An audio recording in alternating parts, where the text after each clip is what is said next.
ভাব আছে সেটাকে তিনি পছন্দ করেন। তাই তিনি ভোজসভায় তিনি বসতো, অংশগ্রহণিত, পাপীদের কর্মকাণ্ডের সাথে তিনি আড্ডা মারতো, মেশামেশি করতো, কিন্তু প্রচুর ধর্ম অনুসরণকে যে ভালোবাসতো, কিন্তু রীতিনীতি সঙ্গে তিনি চলতো, কিন্তু তার উদ্দেশ্য ছিল যে ভেতর থেকে পরিবর্তন আমাদের প্রয়োজন আছে, উপবাস করা প্রয়োজন আছে, কিন্তু আগে আমরা যেন পাপীদের সাথে যারা অন্যায়পূর্ণভাবে যারা আছে তাদেরকেও আমরা প্রভু যিশু শিখিয়েছিল প্রেম করার বিষয়ে, তাদেরকেও শিখিয়েছিল ভালোবাসার বিষয়ে।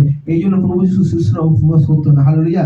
যৌন শিষ্যরা হয়তো বেশি উপবাস করতো যিশুকে তাই গুরুত্বপূর্ণ প্রশ্ন বা ধর্ম অনুষ্ঠানে পালন করতে বলে, আর যৌন শিষ্যরা দেখেছিল যে যিশু শিষ্যরা একদম উপবাস করে না, যিশু শিষ্যরা একদম এই দিক দিয়ে পুরো একদম আলাদা।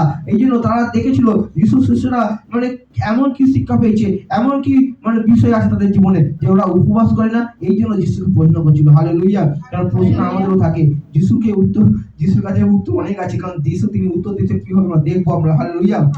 তিনি কি হচ্ছে, তিনি সেখানে উপস্থিত আছেন, তাই তখনই তিনি বলছে সেখানে বরযাত্রী শোক বা উপবাস করার প্রয়োজন নেই। এখানে আমরা দেখবো তার পরের কথা কি বলছে।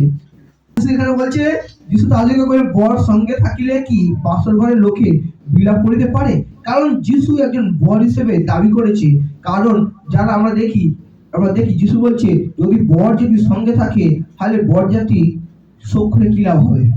হালেলুয়া। হালেলুয়া। উপবাস আমরা শোক করি, উপবাস নিজেকে আমরা মারি, উপবাস আমরা অনেক কিছুকে আমরা জগতের থেকে নিজেকে বার করে আনি। আমরা এক উপবাসে থাকি, আমরা অনেক সময় আমাদের মানুষরা বলে, তুমি কি খাওয়া দাওয়া করোনি? তুমি কেন তোমার মুখগুলো শুকিয়ে গেছে? কেন তুমি এতটা ঝিমেরে আছো? হালেলুয়া। এই জন্য আমরা উপবাস করি। কারণ কেন? আমরা ব্যক্তিগতভাবে আমাদের অনেক কিছু প্রার্থনা বিষয় আছে, প্রভু এইটা দাও, ওইটা দাও, সেটা দাও, অনেকে আছে রীতিভাবে যে আমাদের উপবাস করতে হবে, কিন্তু প্রভু যিশু শিষ্যরা উপবাস করতো না। তাই প্রভু যিশু এখান থেকে বলছে বর, যিশু নিজে বর হয়ে তিনি বলছে বর যদি থাকে বরযাত্রীর কোনো প্রয়োজন নেই। হালেলুয়া। কারণ বরযাত্রী থাকলে সেখানে কি করবে? হই আল্লাহ করবে, হুলুস করবে, ও সে বরকে নিয়ে নাচনি করবে, বউকে নাচনি করবে, ওই জন্য হুলুস হবে। এই জন্য নতুন যুগ বা রাজ্যের আগমন বা আনন্দের সাথে সাথে স্বাভাবিকও প্রয়োজন আছে। আমরা অনেক সময় আনন্দকে পছন্দ করি, অনেক সময় আমরা স্বাভাবিকটাকে পছন্দ করি না। অনেক সময় আমরা কি করি? আমরা আনন্দ করি, উল্লাসে করি, আর সেই আনন্দটা কি করতে আমরা থামাতে পারি না। অনেক সময় আমরা স্বাভাবিক করে নিজের জীবনে আমরা দেখতে চাই না যে আমাদের জীবনে সত্যি কি পরিবর্তন হচ্ছে।